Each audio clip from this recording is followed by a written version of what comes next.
ఈ మధ్య తెలిసిన వారి ఇంటికి వచ్చి మీరు సైకియాట్రిస్ట్ కదండి, నిద్ర పట్టట్లేదు, మంచి మాత్రలు ఇవ్వండి పడుకోవటానికి అని అడిగారు. ఎందుకు నిద్ర పట్టట్లేదు ఆయన నేను క్వశ్చన్స్ అడిగితే ఫస్ట్ ఆయన చేస్తుంది ఏంటిదంటే కొన్ని సంవత్సరాలుగా మధ్యాహ్నం 2ంటికి పడుకుని సాయంత్రం 5ంటికి లెగుస్తున్నారు. మరి ఇంకెలా నిద్ర వస్తుందండి నైట్? ఖచ్చితంగా రాదు కదా.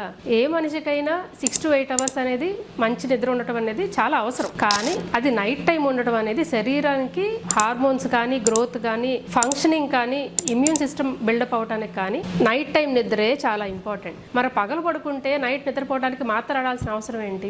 అసలు ఈ పగలు ఎవరు పడుకోవచ్చు, ఎవరు పడుకోకూడదు? పగలు నిద్ర అనేది ఎదిగే పిల్లలు లేదా పెద్దవారు, ఏదైనా శరీర సమస్యలు ఉన్నవారు, నైట్ షిఫ్ట్ చేసేవారు, ఇలాంటి వాళ్ళకి అవసరం. ఎందుకంటే నైట్ టైం నిద్ర కూడా సరిపోదు, వాళ్ళకి రిపేర్ కానీ గ్రోత్ కానీ అవసరం కాబట్టి. ముఖ్యంగా ప్రెగ్నెంట్ లేడీస్ కూడా ఎవరికి అవసరం లేదు. ఖచ్చితంగా మార్నింగ్ పడుకోవటం వలన నైట్ టైం నిద్ర సమస్యలు ఉండి దానికోసం మాత్రలు కానీ ఆల్కహాల్ మీద కానీ డిపెండ్ అవుతూ ఉంటే 100% వాళ్ళు పగలు నిద్రపోకూడదు.